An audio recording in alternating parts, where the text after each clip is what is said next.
আসসালামু আলাইকুম। রিসেন্টলি আমি একটি ভিডিও আপলোড করেছিলাম যে বিকাশ হ্যাকাররা কীভাবে আপনাদের অ্যাকাউন্ট থেকে টাকা হ্যাক করে নিয়ে যায়।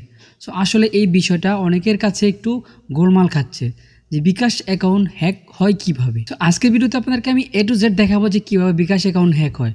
সো বিকাশ অ্যাকাউন্ট হ্যাক করার জন্য তিনটি জিনিস প্রয়োজন পড়ে। একটি হচ্ছে ফোন নাম্বার বিকাশ, আরেকটি হচ্ছে বিকাশের পিন নাম্বার, আর 3 নাম্বারটি হচ্ছে বিকাশের নোটিফিকেশন মানে ভেরিফিকেশন কোড। সর্বপ্রথম হ্যাকাররা যে কৌশলটি অবলম্বন করে সেটা হচ্ছে ভেরিফিকেশন কোড। ভেরিফিকেশন কোড কীভাবে নিয়ে যায়, মনে করেন যে আপনাকে বলবে যে আপনি এত টাকা পেয়েছেন, আপনাকে আপনার নাম্বারে একটি কোড পাঠানো হয়েছে, সেই কোডটি আমাদেরকে বলতে হবে। যদি আপনি কোডটা বলে দেন তখন কিন্তু তারা আপনার অ্যাকাউন্টটি লগ ইন করে ফেলে। মনে করেন যে তারা কিভাবে চেক করে, মনে করেন যে কারো নাম্বারে যদি বিকাশ থাকে তাহলে তার নাম্বারে সেন্ড মানি করা যাবে, ক্যাশ আউট করা যাবে, ক্যাশ ইন করা যাবে। সো এরকমভাবে তারা চেক করে যে কোন কোন নাম্বারে সেন্ড মানি করা যাবে কিনা। যদি সেন্ড মানি করা যায় তাহলে বুঝতে পারে যে ওই নাম্বারে বিকাশ আছে। তো এখন আপনাদের থেকে যে কোনো মূল্যে ভেরিফিকেশন কোডটি নিয়ে অ্যাকাউন্টটি লগ ইন করে ফেলে। এখন পালা হচ্ছে পিন নাম্বারের। তো পিন নাম্বার কীভাবে বের করবে অথবা পিন নাম্বার কোথায় পাবে? আপনার পিন নাম্বার তো আপনিই জানেন, আপনার পিন নাম্বার তো কেউ জানে না। এখন তারা আপনার থেকে পিন নাম্বারটি নিতে হবে। পিন নাম্বার ছাড়া আপনার অ্যাকাউন্ট থেকে কোনো রকম টাকা ক্যাশ আউট করতে পারবে না।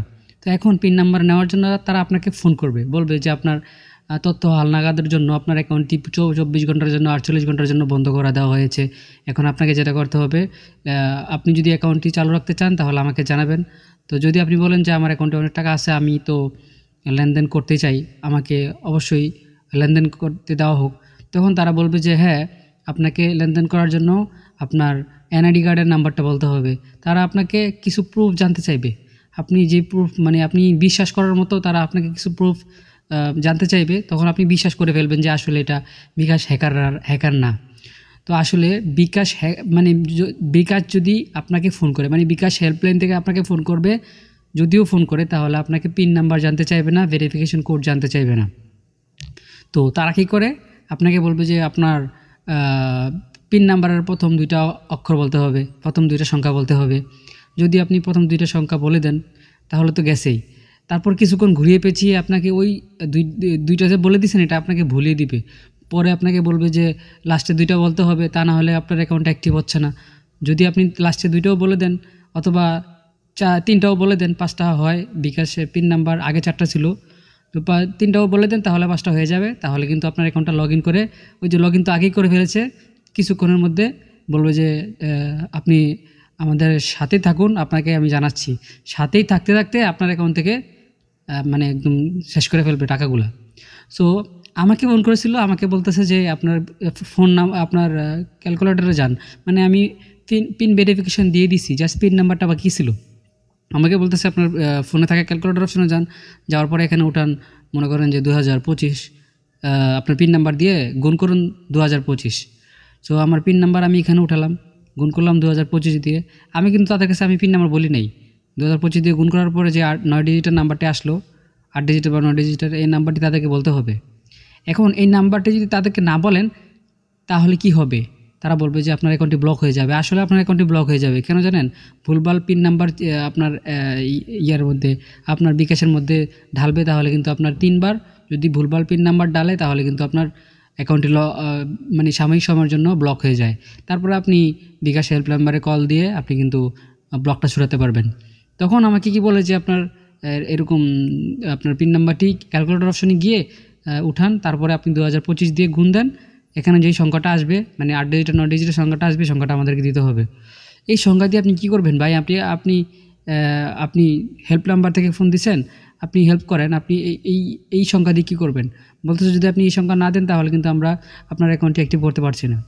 অথবা আপনাকে লোভনীয় মেসেজ দিবে, কল দিবে যে আপনি এত টাকা পেয়েছেন, আপনি এই নাম্বারটি না বললে আপনার টাকাটি অ্যাক্টিভ হচ্ছে না, আপনার টাকাটি আপনার বিকাশ নাম্বারে যাবে না, এমন কিছু বলতে পারে।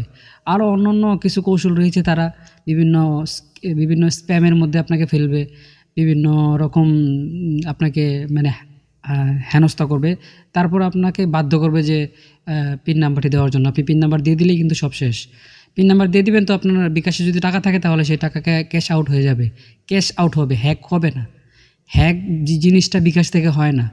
হ্যাক বলতে কি আপনার অ্যাকাউন্ট পর্যন্ত গায়েব, হ্যাক হয় না। পিন নাম্বার ক্যাশ মানে পিন নাম্বার আপনার থেকে নিয়ে সৎ সৎ মানে তারা আপনার থেকে পিন নাম্বার নিয়ে আপনার অ্যাকাউন্ট থেকে টাকা ক্যাশ আউট করে নেবে।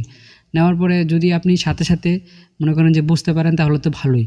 সো তো আমি তাদেরকে নাম্বারটা দিলাম, মানে যে 8 ডিজিটের নাম্বারটি রয়েছে, নাম্বারটি দেওয়ার পরে বলতেছে ঠিক আছে আপনি সাথে থাকুন।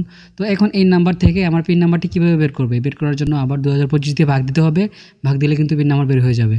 তারপর আমার অ্যাকাউন্ট থেকে সবগুলো টাকা হ্যাক করে নিয়ে যেতে পারবে, হ্যাক বলতে ক্যাশ আউট করে নিয়ে যেতে পারবে। সো আমি যদি টের পাই যে আমার অ্যাকাউন্ট থেকে টাকা হ্যাক করে নিয়ে গেছে, আমার এখন কী করা উচিত? এই নিয়ে নেক্সট ভিডিও আপলোড করব। আপনারা যদি চান তাহলে অবশ্যই কমেন্টস করে জানাবেন। আর বিকাশ হ্যাকার থেকে বাঁচতে হলে অবশ্যই আপনাকে এই তিনটা স্টেপ আপনাকে দেখতে হবে সবসময়। এই তিনটা স্টেপ মনে রাখতে হবে যে আপনার বিকাশ নাম্বার যেটা রয়েছে, বিকাশ নাম্বার তো আপনি মানুষের কাছে বলবেনই।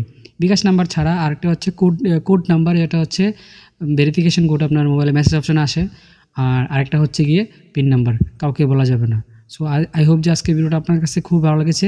ভিডিওটি ভালো লাগলে অবশ্যই ভিডিওতে একটা লাইক করে দিবেন। আর অবশ্যই যদি আপনি ইউটিউব থেকে দেখে থাকেন তাহলে চ্যানেলটিকে সাবস্ক্রাইব করে দিবেন। যদি ফেসবুক থেকে দেখে তাহলে অবশ্যই পেজটাকে এখনই ফলো করে রাখুন নতুন ভিডিও দেখার জন্য। দেখা হচ্ছে পরবর্তী নতুন ভিডিওতে। সেই পর্যন্ত ভালো থাকবেন। আল্লাহ হাফেজ।